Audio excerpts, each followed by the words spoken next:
प्रिय विद्यार्थियों, आगे हम कविता की व्याख्या करते हैं। अब तक जितनी हमने व्याख्या की है वो शायद समझ में आ गई होगी। कुछ बच्चों ने काम आगे किया है, लेकिन कुछ जो बच्चे हैं वो बहुत आलसी हैं और वो काम नहीं कर रहे हैं।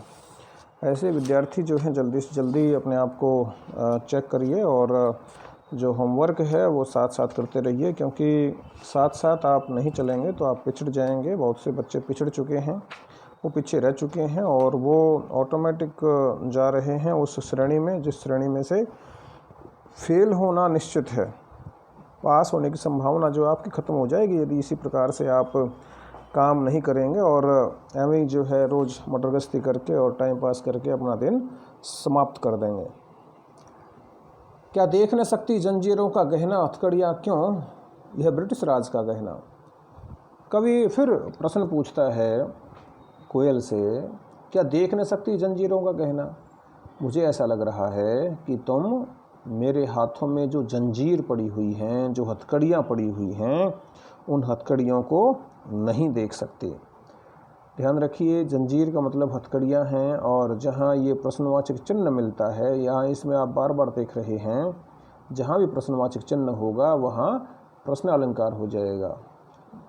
प्रश्न अलंकार कैसे होता है? प्रश्न होता है और प्रश्न के साथ जो है अलंकार जुड़ जाता है तो प्रश्न अलंकार बन जाता है। ये ध्यान रखिए। जब जब आपको ये प्रश्नवाचक चिन्ह दिखेंगे, वो चाहे यहाँ है, वो चाहे यहाँ है, चाहे यहाँ है, यहाँ है, तो ये प्रश्न अलंकार होता है। क्या देख न सकती जंजीरों का गहना। मुझे लगता है कि तुम जो है मेरे हाथों में जो जंजीरें पड़ी हुई हैं, जो हथकड़ियाँ पड़ी हुई हैं, इन हथकड़ियों को नहीं देख सकती। हथकड़ियाँ क्यों, यह ब्रिटिश राज का गहना। इसे तुम हथकड़ियाँ मत कहो, ये हथकड़ियाँ नहीं हैं, ये तो अंग्रेज़ों के द्वारा हमें प्रदान किया गया गहना है। आपसे प्रश्न पूछा जाएगा कि हथकड़ियों को क्या कहा कवि ने, तो आप कहेंगे कि गहना कहा। फिर आपसे पूछेंगे गहना क्यों कहा, तो आप कहेंगे गहना इसलिए कहा क्योंकि कवि जो है कोई गुनाह करके, कोई जुर्म करके, कोई चोरी डकैती बलात्कार इस प्रकार का कार्य करके नहीं जेल में गया है, बल्कि कवि जो है स्वतंत्रता के आंदोलन में भाग लेने के कारण जेल में गया है और इसलिए जो है उसे गहना कहा गया है।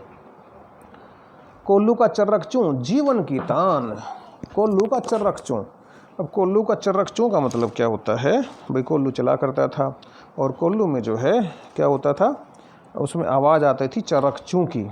अब कोल्लू गन्ने का कोल्लू हुआ करता था और या फिर जो है कोल्लू से जो है जेल में कोल्लू होता है, उस कोल्लू से आटा भी जो है पीसा जाता है, चक्की भी उसको कहते हैं, और पानी के लिए जो है एक रहेंट हुआ करता था वो भी।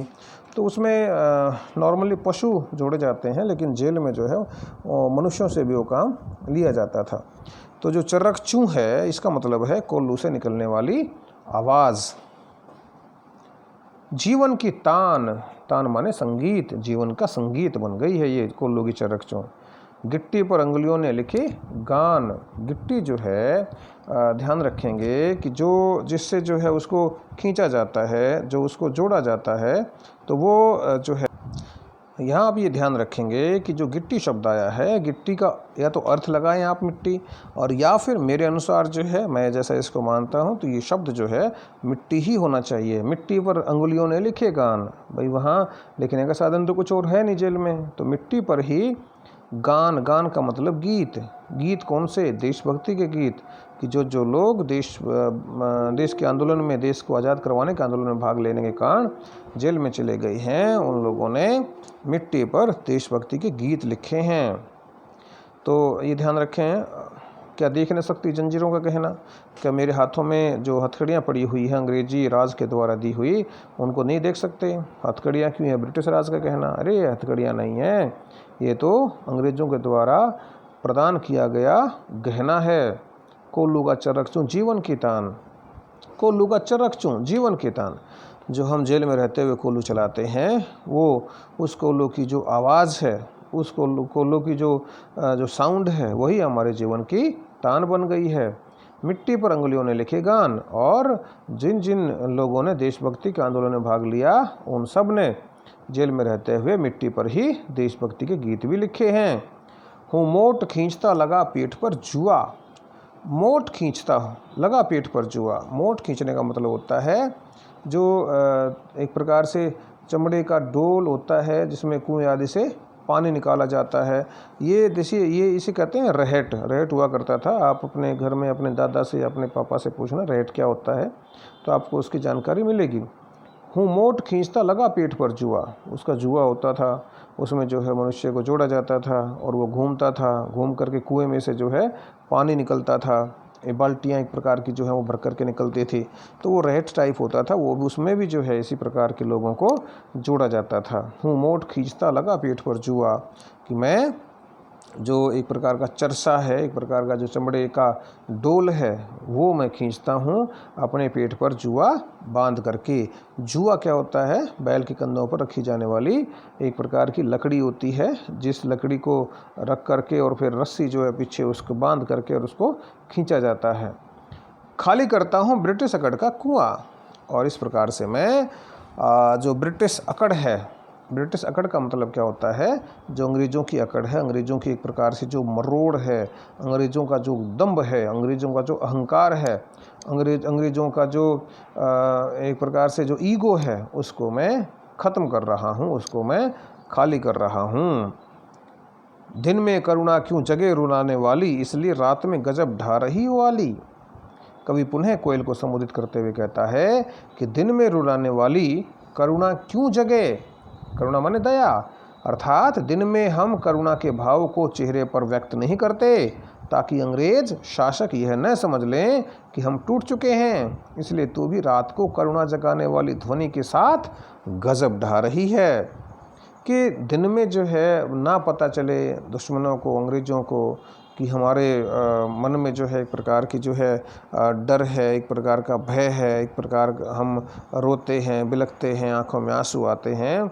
इसलिए जो है दिन की बजाय रात में करुणा जागती है, और तुम भी वही दिन में करुणा जगाने की बजाय, दिन में दया मन में जगाने की बजाय रात में तुम जगा रही हो, रात में तुम रुला रही हो। इसलिए जो है रात में तुम इतनी अधिक करुणा जो है जगा रही हो।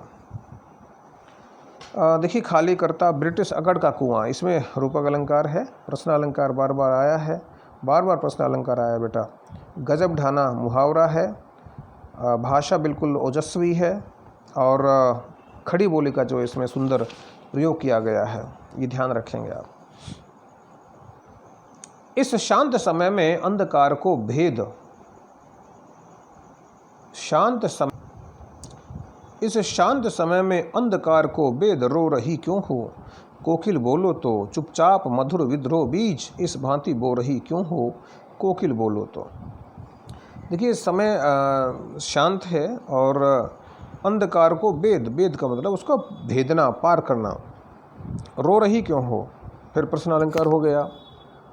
कोकिल कोयल है, अंधकार अंधेरा है, विद्रोह बीज, विद्रोह बीज, विद्रोह की भावना, इस भांति बो रही क्यों हो, फिर प्रश्न अलंकार हो गया। कोकिल बोलो तो, कवि ने कोयल से पुनः पूछा कि तुम रात के समय, शांत समय में भी गहन अंधकार को चीरती हुई क्यों रो रही हो।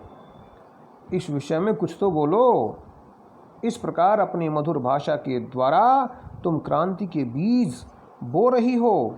कहने का भाव, अर्थ यही है कि कोयल की ध्वनि में कवि की विद्रोह की भावना अनुभव हो रही है। कवि भी अपनी मधुर भाषा में रचित कविता के द्वारा लोगों के मन में विद्रोह की भावना उत्पन्न करना चाहता है। तो समय शांत है, रात का समय है, और तुम जो है इस प्रकार से बोल रही हो, और जो विद्रोह का बीज है, उस विद्रोह के बीज को तुम बो रही हो।